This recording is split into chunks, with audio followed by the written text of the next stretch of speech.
Okay, we're back. This is another episode of Talking Balls. I'm your host, Connor, and thanks for tuning in this week. We're back from Christmas and we're back from week 16 of the NFL. So we're here to let you know what's going on. Other than that, not too much on the episode today. We're going to talk about NFL week 17. There are a handful of games with some playoff implications, as you guys are well aware. So we're going to be talking about all of that. Um, but first and foremost, again, hope everybody had a great Christmas. Merry Christmas to everybody. Happy Hanukkah, whatever holiday that you celebrate this time of year. I hope it was good. Hope you spent a lot of time with friends and family. That's what it's all about. And that's really the most important thing this time of year is spending that quality time. Second most important thing this time of year is listening to me give my soapbox about fantasy football one last time because I am officially eliminated. The second and last remaining team that I had in the playoffs was eliminated in the semifinals, and it was pure and total pain. Allow me to walk you through it if you don't mind. So, round two of the playoffs. This is a two quarterback, 10-man league, and I'm looking pretty good. I got Trevor Lawrence as my quarterback one, I got Jared Goff as my quarterback two, Kamara as my running back, Stephon Diggs as my wide receiver one, and Keenan Allen wide receiver two. And I have Travis Etienne on the flex. So I have players and everything's looking good. I'm going against the number one team in the league. He's projected like 20 more points than me. He's supposed to blow me out, this and that, whatever. Fast forward to Sunday. I wake up, or actually it was Saturday, I think, because they moved the games for Christmas, but woke up Saturday. And for whatever reason, I decided to pick up the Lions defense. And I have the Patriots defense, which all year has been the number one defense, I think, since September. A lot of touchdowns, a lot of fumble recoveries, a lot of interceptions, a lot of sacks, which is what you want in fantasy from a defense. So they've been plug and play for me all year. Haven't thought twice about even their matchup. Even when they go against the Bills, I slide them in there, no problem. They still get me 10 points. For some reason, woke up on Saturday. I was like, shit, they're playing Joe B and the Bengals. I got to get them out of there. And for some reason, I thought the Lions were a better play against the Panthers. The Lions literally did not do shit but give up points. They gave up 37 points, no sacks, no interceptions, no fumbles, no touchdowns, got me negative 10 points. Patriots, on the other hand, had a great day, scored a defensive touchdown, I believe, on a pick six, wound up getting 11 points. So allow me to do the math for you. Negative 10 to positive 11, 21 points swing. Okay, let's take a look at the scoreboard, shall we? Two low scoring outputs for both teams. The winner had 123.14. I wound up with 117.06. Okay. And even with that bonehead error of making that defensive switch, I still had a chance on Monday night. I had Michael Pittman, I had Keenan Allen. I needed them for 36 points to secure my dub and move me to the chip. And Michael Pittman and the Colts are fucking trash. They can't move the football. They couldn't even get they just nothing productive came from that side of the ball from the Colts. And it just was so infuriating to watch. And it was even worse. It was like putting salt in the wound because I had that defense on the bench sitting there staring me in the face. And you're welcome for opening that can of worms again because I was in pain and I had gotten over it. And now, almost a week later, I'm in pain all over again. So send your condolences in the DM. Send them in my personal text if you have my number because well wishes are needed. But allow me to say this: I had one of the worst drafts that I've ever had in my entire life in terms of how the guys panned out. Let's go back to week one real quick in one of my leagues. This is like, you can't make this shit up how bad it was. Trey Lance as my quarterback. He was gone week two with an ACL injury. Cam Akers as my RB2. He was dog shit until like the past couple of weeks. So right there, my first, I think, two of my first 6 or 7 picks, absolute dog shit. Alvin Kamara, my first rounder. I bitched about him before on here. He hasn't done shit all year. He was terrible. He was more like an RB2, even flex the entire year. So that was a dud. The only good player I had was Stephon Diggs and wound up trading him away, and I got ripped in that deal.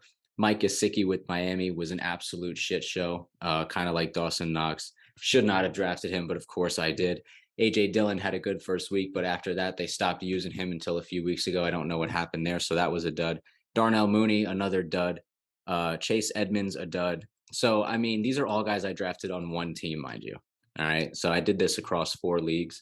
It was a tough year. I will be so back next year. Have no fear and have no doubt about it. All right.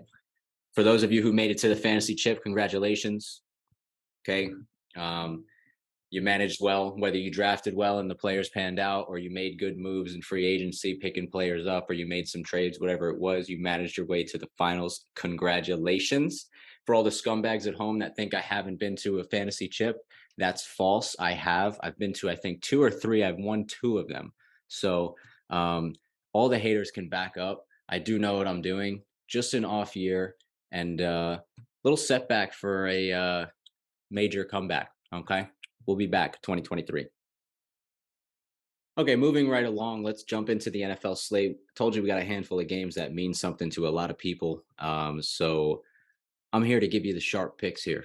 All right. Maybe they're not the sharp picks, but to me they are. Here we go. First game, Bears and Lions. Bears are visiting the Lions in Detroit. Bears come in as a 6-point underdog. Okay, minus 250 on the money line for the Lions. Over under, I had seen it at 52. I'm looking at it right now, 53 points. I believe, yes, it is.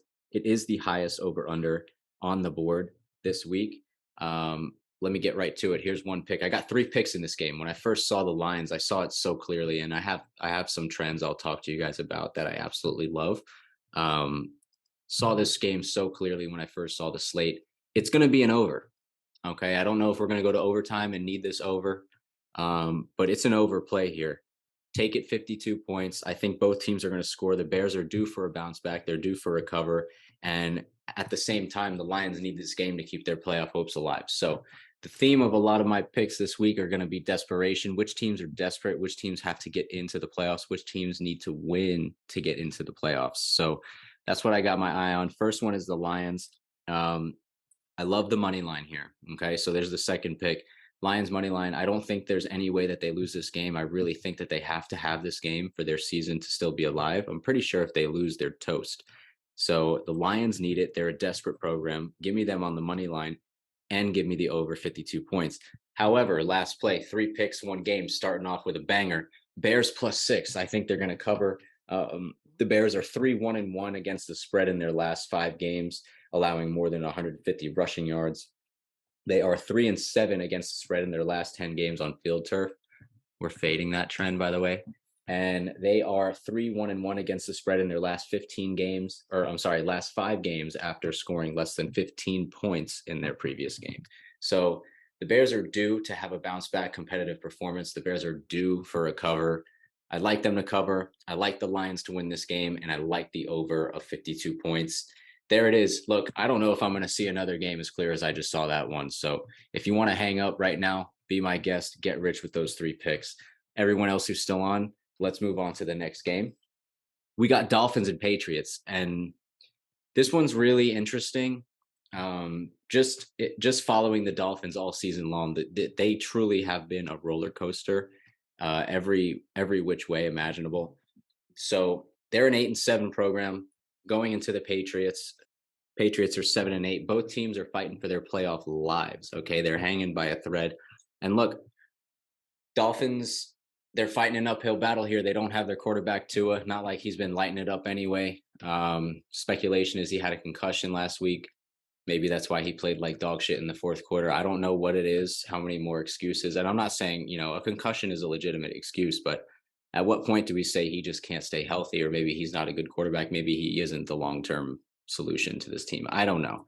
Maybe that's an overreaction, because at times this year, we all saw it. He was MVP conversation, and he had this offense and this team looking like legit Super Bowl contenders.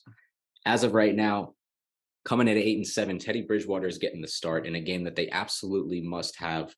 Anytime you go into New England and face Bill Belichick and the Patriots, it's not fun. When the Patriots have something to play for in December, it's even more so not fun. Look, both teams are really going to be scratching and clawing here. Both teams need this win. The line sits right now, I believe, 2.5 points for the Patriots at home. And I got to be honest with you, I don't know who's going to win this game. I really think the Dolphins have to win. If they don't win this week, they're in the shitter. They're going to have to beat New York Jets in Week 18, a team that they already lost to previously in the year. So again, if I'm staying with the desperation and the team that I think really needs the win more, it's the Dolphins. So there's that. But at the same time, this program has not looked like a program that makes me comfortable picking them to bet. So I'm going to stay away from the spread in this game. I'm not going to lie, it scares the living shit out of me, as it should for you. Instead, I'm taking the under. With that, kind of leads me to think that New England's going to win the game. I don't know if Miami's going to put up many points with Teddy Bridgewater. I do think the New England defense is gonna get after him frequent, early, and often, and it's going to be tough for the Dolphins to squeak this one out. Give me the under, staying away from the outcome of the game because it scares the living shit out of me. And I like the under rather.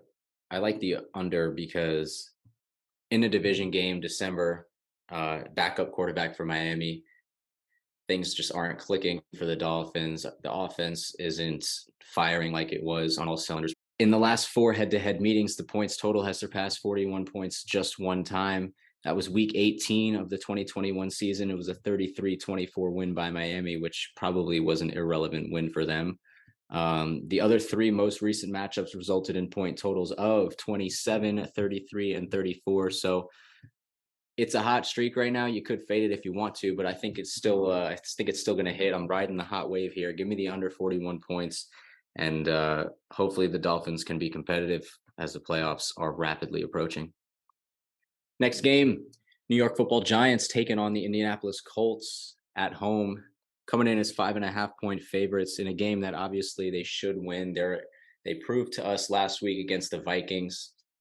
Shout out, where they at? The Vikings. They proved to us that they are a legit playoff program in this league.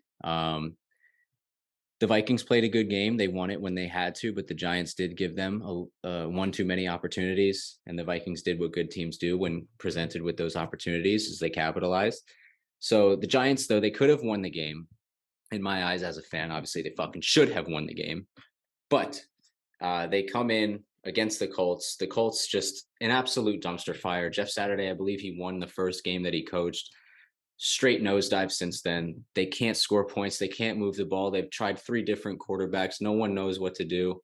They're done. They're toast. They are part of the dog shit program of the NFL at this point in the season.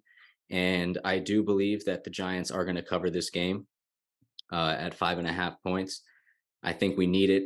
This is kind of like, to me, a matchup where we're going to play longest yard and the Giants are the guards and the Colts are the prisoners, except for the guards are actually going to kick the shit out of the prisoners like they're supposed to, and the mean machine is not going to win. So a little bit of the longest yard here. This is a playoff tune-up in my eyes for the Giants. I need to see good defense. I need to see that Colt offense stutter like they did last week. I need to see Daniel Jones making good decisions with the football, not turning it over with interceptions, not turning it over with fumbles, being reckless when he's running. And I would love to see Saquon Barkley have another 100-yard rushing performance, a couple catches out of the backfield. And let's get Kayvon Thibodeau in the backfield of the Colts. Get him a few sacks. Let's get pressure. All right. I want to shut down the run game of Indianapolis. Give me the Giants all the way, -5 points. Official pick here for the playoff tune-up. The Colts, yeah, I mean, they're just a bad program. They're in one of the worst free falls that we've seen of any program in the entire league.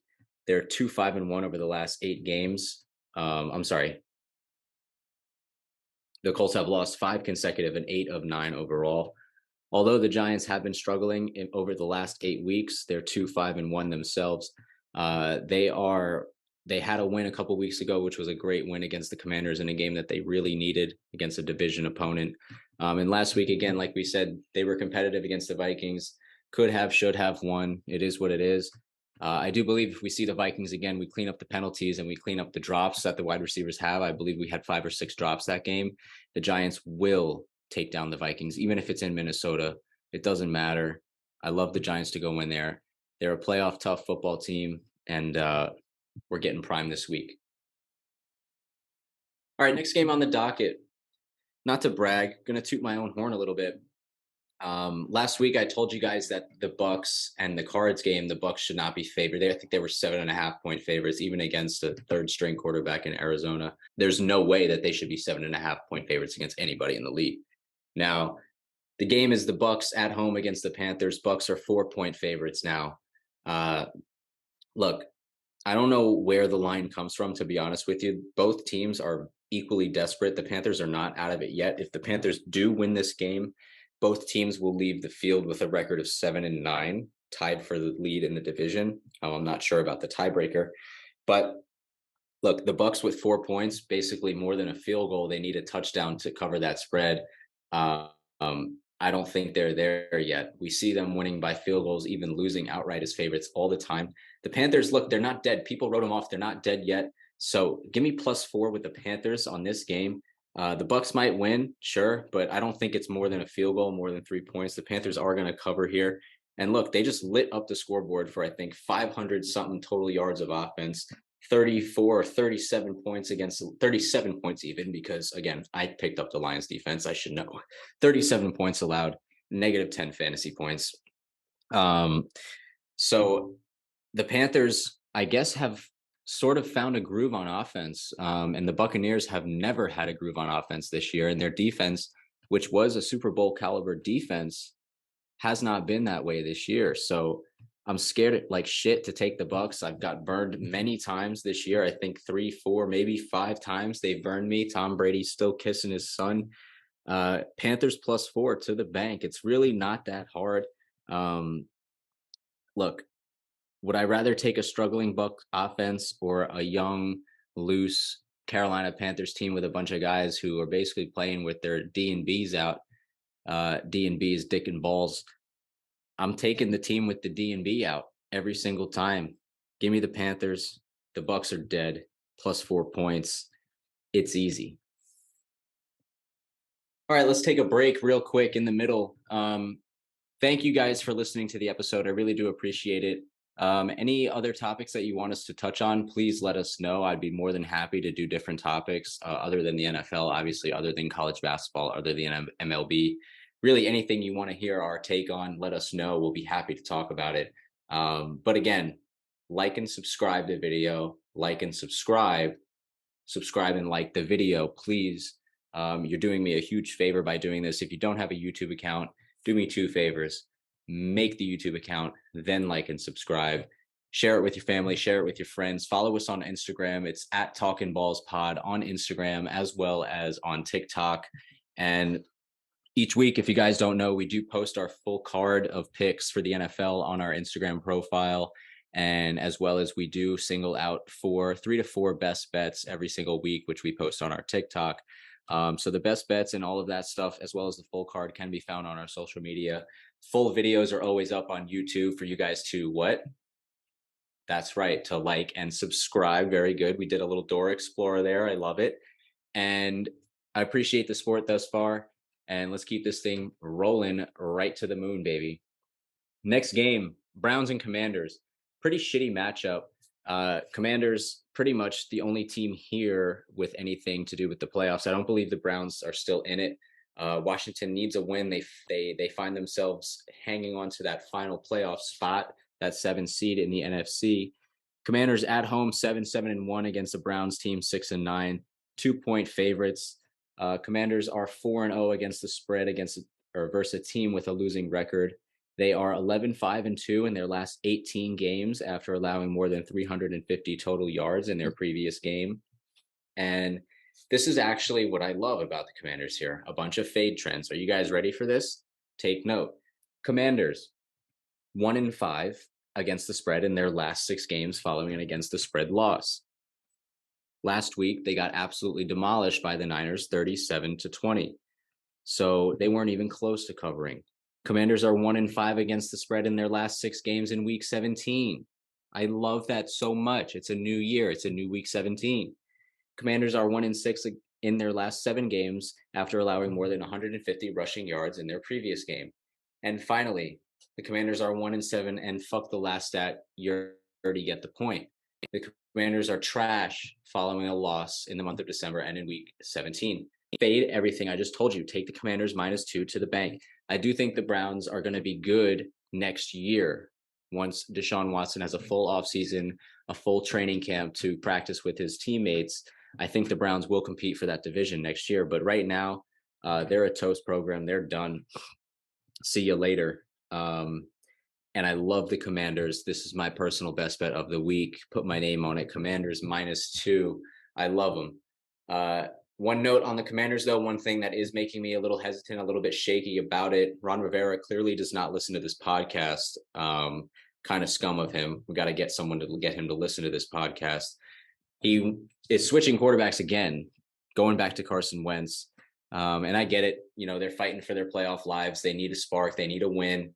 But at some point, when are you going to hand the keys over to one of these guys and make them feel secure in their position? I do think that plays a role in that locker room. The fact that Carson Wentz and Taylor Heineke keep flip-flopping back and forth. They can't get comfortable in their role. But this is kind of what the Commanders have been doing the past 2, 3, 4 years. It's nothing new to them. It's nothing new to me. And here they are again, about to sneak into the playoffs and possibly give their first round opponent a run for their money like they usually do.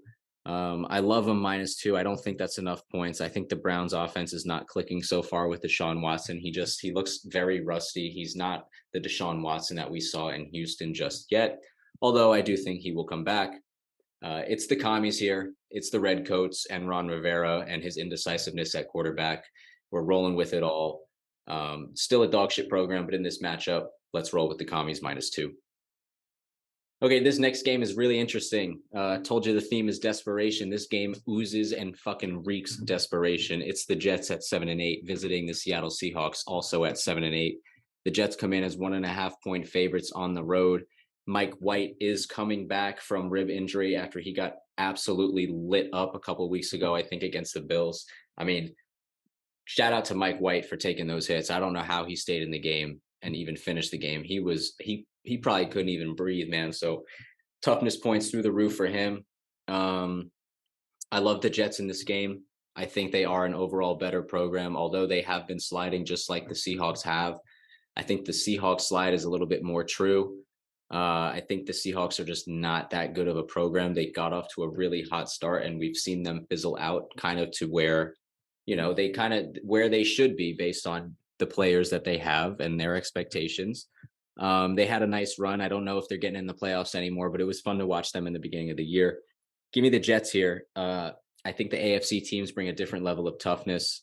Even though they're going across country to the West Coast, I don't usually like that. I love Mike White. I love Garrett Wilson on the outside. They have Zonovan Wilson, I believe, as a running back. And, they have Elijah Moore. They have a lot of weapons, and that defense is still there. Okay, Robert Saleh, whatever his name is, still gets the boys riled up just like he did in week 1, week 2. And I believe they are going to be ready for this game. They're going to be ready for Pete Carroll and the Seahawks. So first play in the game was Jets -1.5. I think that one is pretty good. I think the Jets are going to win this game, even though I don't know how many points are going to be scored. The under has been a steady winner for the Jets all season. 6 of their past 7 games after a straight up loss by more than 14 points, the under has hit. Frequent changes at quarterback from between Zach Wilson, Joe Flacco even, and Mike White have resulted in kind of a stagnant and a stuttering offense at times through the season. But I kind of like the over in this game. I won't front with you guys. 42.5 points I'm seeing here. Buy it down to 42. We hate the hooks, especially over unders. Hate over under bets. But I do think the Seahawks are going to put up points and be competitive in this game. But 2 points is not a lot anyway. So even if it's a tie game late in the fourth quarter, the Jets could put together a field goal winning drive, still cover the spread for everybody, and we go home happy. I think that's how it's going to play out. Could get into like the 20s, maybe a 28-25, maybe a 30-point shootout with these two teams. I do think the Jets, against all odds, are going to bounce back on offense and put up some points for us to see on Sunday. So with that, Mike White -1.5 over 42 points. Take to the bank, parlay it up. The Jets need it. And then we have a nice showdown with Miami next week after the Jets take care of business this week. Okay, 2 more games on the docket. Not too bad. Here we go. First one is Steelers and Ravens. And look, Steelers and Ravens, 7-8 for the Steelers, 10-5 for the Ravens. Ravens come in as 2-point favorites at home Sunday Night Football. I love the Steelers here. Okay, I absolutely love them. I think Kenny Pickett is due to show the league what he can be. At least give us a glimpse of what his potential is in this league. They have weapons. They have Najee Harris. They have Pat Fryermuth. They have George Pickens. They have Deontay Johnson. So they have a slew of offensive weapons for Kenny Pickett. Kenny kind of put it all together at the end of the year and show the Steelers and everybody that they have something moving forward. I think they can. They're plus two underdogs right now against the Ravens. I think they're fighting for their lives as well. The Ravens are hanging on without Lamar Jackson as of right now, but they can't afford too many losses either. With all of that being said about Pittsburgh and how much I love them, came across a little nugget here, and I just can't, in good conscience, give Pittsburgh out as a play to you guys. Listen to this shit. According to WinBet, okay, more than 72% of tickets are on Pittsburgh as a road underdog. And this is the real kicker. 94% of the handle is also riding on Pittsburgh and the extra points as an underdog. Do I think Vegas is going to let us and everybody have one? Absolutely not. I do not think so. If they do, I'll be on the losing side of it. Give me the Ravens -2 at home. I think Vegas is begging you to take the Steelers here. I do feel like that's a sucker bet in this game. Leading me to kind of believe that this might be a game where the Ravens pull it out and cover and win. Vegas steals everybody's money, and this is kind of a game where we look like, okay, Kenny Pickett looked good, but he's still a year or so away from being that guy that can take the Steelers to the playoffs. Give me the Ravens -2, based strictly off the fact that the public is absolutely hamming Pittsburgh. I'm staying away from y'all in the public. I'm going with the Ravens at home Sunday Night Football. Oh, I lied. I lied right to your face, and I'm so sorry. It's not 2 more games, it's 3. But right now it's 2 more games. Here we go. Vikings and Packers. Vikings coming in as +3 underdogs, going into Green Bay to face Aaron Rodgers and the Packers. Now, the Packers just came off a really nice win in Miami on Christmas. They beat Tua, picked him off 3 straight times in the fourth quarter. It was absolutely crazy. It's like, Tua, who are you throwing the fucking ball to, bro? What's good? We later found out he probably had a concussion. Maybe that's why he was throwing the ball so crazy. Maybe not. Maybe he's just a bad quarterback. Who knows? Time will tell. But they come in as 3-point favorites. Vegas giving them a lot of respect at home, giving Aaron Rodgers a lot of respect as the proven playoff quarterback that he is in this league. So the Vikings have their work cut out for them. Look, they've been underdogs basically the entire month or so. I think the previous 4 weeks been a part of whack lines. How is a 12-3 program 3-point underdogs against the Packers 7-8? I don't know. The Vikings can afford a loss here. Okay, so it wouldn't be the worst thing if they do lose, but they could really also use a win given the fact that the Eagles lost last week, and they also do not have Jalen Hurts again this week. So if the Saints could somehow pull off that upset against the Eagles, and the Vikings could win this, there would be a tie at top the NFC for the number 1 seed. And the number 1 seed is very important for both teams, especially the Eagles, given that Hurts is injured right now.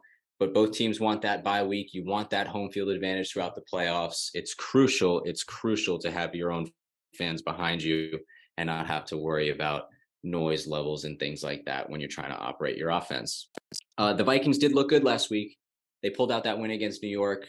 As much credit as I give New York being a good football team, being a legitimate playoff contender, all that being said, I have to give credit to the Vikings because they beat a team that I think is a playoff contender. I know we have a good defense. I know we're tough as nails at times.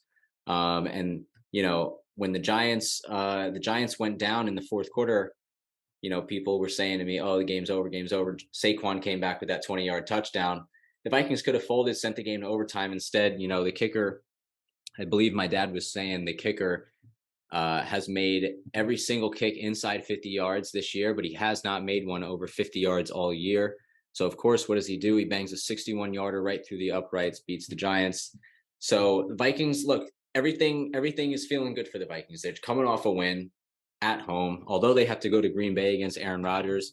That's really the only thing. Aaron Rodgers, they looked good last week offensively and defensively, but they're so hot and cold as a program this year. It's tough for me to sit here and say Packers -3 is a mortal lock. I don't think it is. It's going to be a competitive and interesting game. Um, so let me tell you one more thing before I let you go. Christian Watson, book him for a touchdown. He's getting in the end zone. Aaron Rodgers loves this kid. When they get to the red zone, he looks for him. Okay. And he might pop the top off the defense with the Vikings because they've been known to give up big plays all year. Watson, the big play threat. He's going to rip one off. I think he's good for getting in the end zone. I don't know who's winning this game. I don't know the spread call. Unfortunately, I can't give that to you guys, but Vikings and Packers, it's going to be really fun. If the Vikings do win this one, it will be impressive because the Packers are rolling and their playoff hopes are still alive as well. The ultimate desperate team at home. And again, coming off a game where they held down Miami offense after the first half. I don't think Miami scored in the second half. So Packers defense clamped down. It's going to be a fun one in Green Bay. Pay attention to it, and we'll be back next week. Okay, last game. Monday Night Football. They gave us an absolute treat, okay? Happy New Year. Buffalo Bills going into Cincinnati to face Joe Burrow and the Bengals. Bills, they are 7-2-1 against the spread in their last 10 games on field turf. They are 3-1-1 against the spread in their last 5 games in Week 17. Okay, here's some more for you, though. The Bills, 1-4 against the spread this year against a team with a winning record. The Bengals are covered lords in the NFL, number 1 team against the spread in all of the league, all of the land. Cincinnati Bengals cover lords. Bills are 1-4 against the spread in their last 5 games, following an against the spread win, which they had last week. The Bills are 2-5 in the last 7 games, following a straight up win. So the Bills hate to cover. Okay, although they're a good program, I'm not sold on Josh Allen. I don't like the way he handles the football in the fourth quarter. I think he's too lackadaisical, too many turnovers. Yes, he has some good plays, game tying, field goal drives, that type of stuff. But I've seen enough between him, Mahomes, Joe Burrow. I like Burrow a lot more as a playoff quarterback to lead their team to the Super Bowl. And I'm not shying away from the Bengals again. Give me the Bengals at home. Right now, I'm looking at it plus 1.5 point favor, or underdogs rather. I love it. You got to take the Bengals. It might be a sucker bet, all right, but I love the Bengals here to cover. I think they're going to win the game straight up. And the Bengals are just a program. I said it last week, and I'll say it again. You don't want to play them.